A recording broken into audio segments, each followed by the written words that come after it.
Hello and welcome again to my channel, Learn with Miles. In my previous video, my topic was all about types of tenses. And today, I'll be talking about part of speech. Every sentence in English is made up of basic building blocks, the part of speech. There are 8 parts of speech in the English language and you should be familiar with this. The noun, pronoun, verb, adjective, adverb, preposition, conjunction, and interjection. The parts of speech indicates how the word functions in meaning as well as grammatically within the sentence. An individual word can function as more than one part of speech when used in different circumstances. Understanding part of speech is important for determining the correct definition of a word when using a dictionary. First, noun. What is a noun? A noun is a part of speech that names a person, place, thing, ideas, action, or quality. All nouns can be classified into 2 groups of noun: proper noun and common noun. The proper noun refers to the individual name of the person, place, or thing. Example: Barcelona.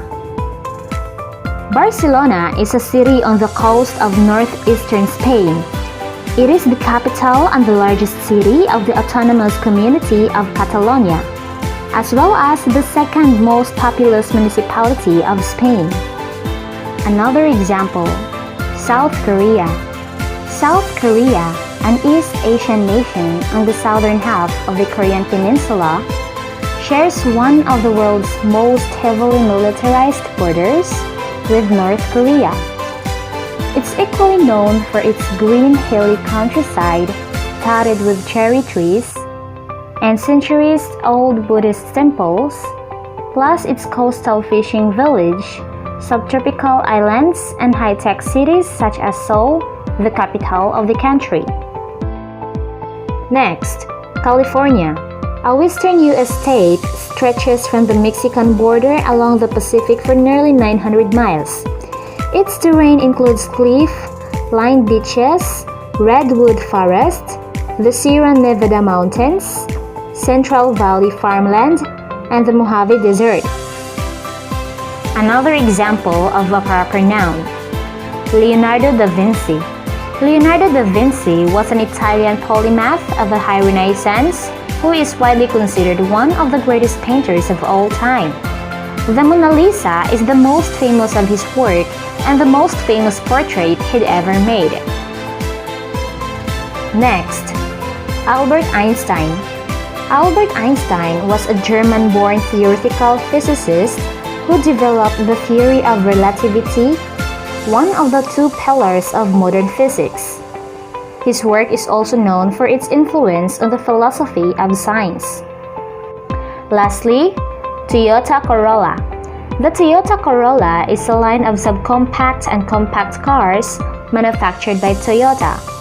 Introduced in 1996, the Corolla was the best-selling cars worldwide by 1974 and has been of the best-selling cars in the worldwide since then. So, Barcelona, South Korea, California, Leonardo da Vinci, Albert Einstein, Toyota Corolla, or another noun that I mentioned above like Spain, East Asian, Buddhist, Seoul, Mexican, Pacific, Sierra Nevada mountain, Mojave Desert, or etc. Those are the best example of proper noun, and the first letter should always be capitalized. Now let's proceed to common noun. The common nouns are more generalized by comparison, and they can be further divided into abstract, concrete, collective, compound, countable, uncountable, and verbal. Now let's start with abstract noun.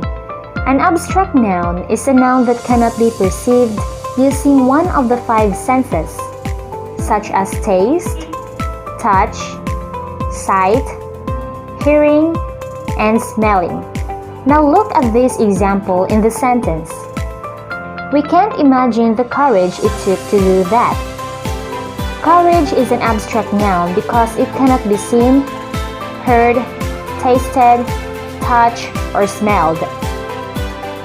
Next, concrete noun. A concrete noun is a noun that can be identified through one of the 5 senses. Here is the example. Would someone please answer the phone? In this example, the noun phone is a concrete noun. You can touch it, see it, hear it, and maybe even smell it. Another example, what is that noise? Even though noise can't be touched and the noise may even coming from several places, but you can still hear it. So, it's a concrete noun. Next, collective noun. A collective noun is a word or phrase that refers to a group of people or things as one entity. A collective noun represents more than one person or thing. Examples: our class took a field trip to the Natural History Museum. Everyone in the audience applauded loudly when Shakira appeared on stage. Napoleon's army was finally defeated at Waterloo. A swarm of bees chased me up on the street. She wants a matching set of earrings. So, collective nouns are words for single things that are made up of more than one person, animal, place, thing, or idea. And the words class, audience, army, swarm, and set are the examples of the collective noun.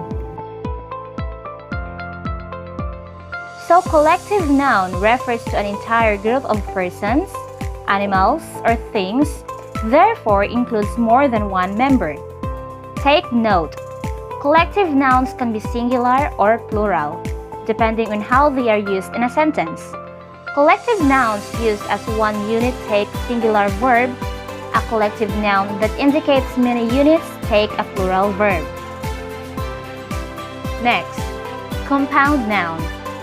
Compound noun is defined here as a one consisting of 2 or more words, whether hyphenated or unhyphenated. The plural of a compound noun is formed on the most important or main word. Study the following compound nouns under plural. Example: personnel manager, personnel managers. The personnel manager glanced down the list of names of applicants. In plural, the pollsters were for part-time job, and most personnel managers would want to portray themselves as progressive in a survey. Next, son-in-law, sons-in-law. In 1982, Will brought his son-in-law, Oliver Burnham, into his company. In plural, despite Noun's best efforts, David has forgotten which of his sons-in-law should be angry with. When the compound is written either space or hyphen between the words, it makes plural the main word in the sentence, just like this: bulletin board, bulletin boards. Editor-in-chief, editors-in-chief. When there is no main word in a hyphenated compound, form the plural at the end of the noun. Look at this: follow-up, follow-ups. Hand-me-down, hand-me-downs. Next, countable noun. Countable noun is easy to recognize. They are things that we can count. Here are some countable nouns: dog, cat, animal, man, person. For example, my sister has a cat. My friend has 3 cats. Another example of countable noun. Things. These are book,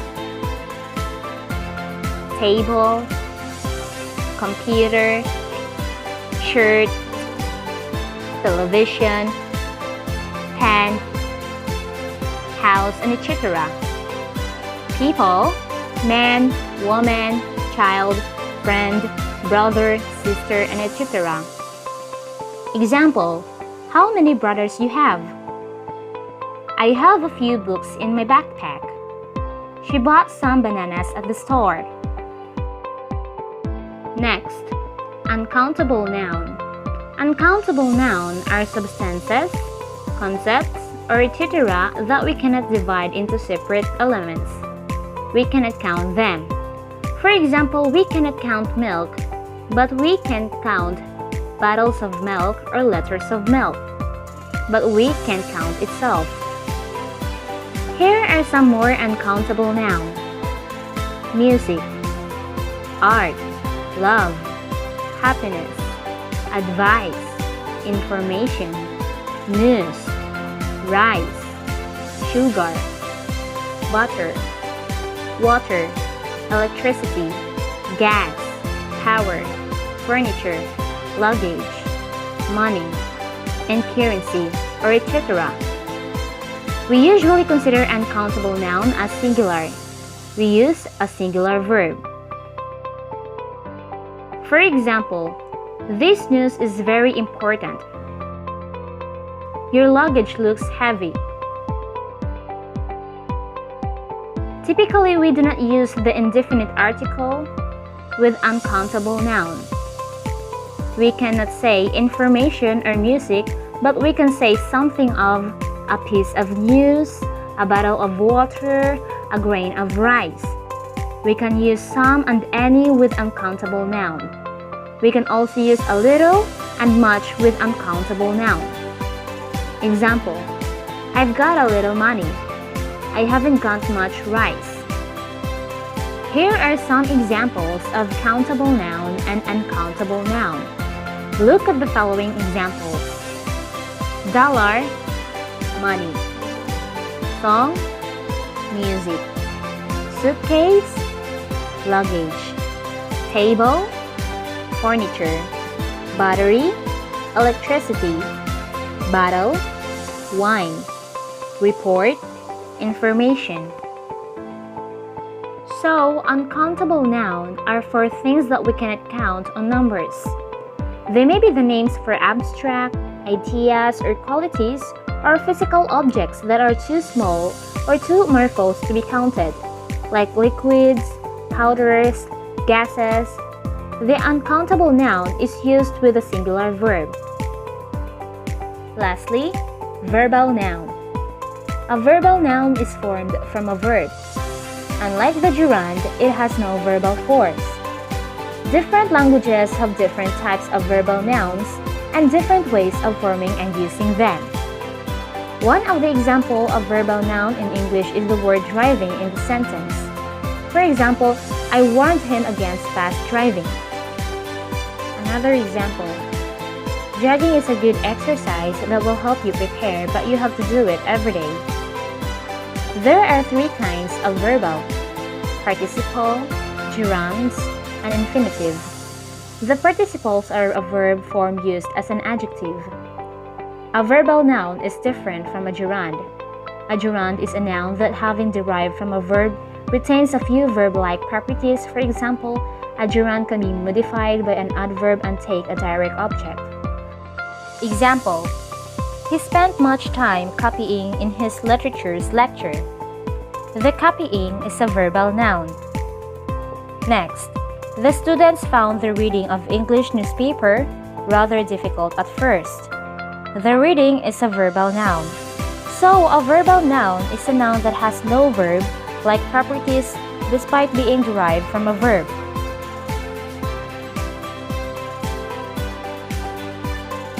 Thank you for watching. If you learned something in this video, please don't forget to give me a thumbs up and subscribe for more educational videos.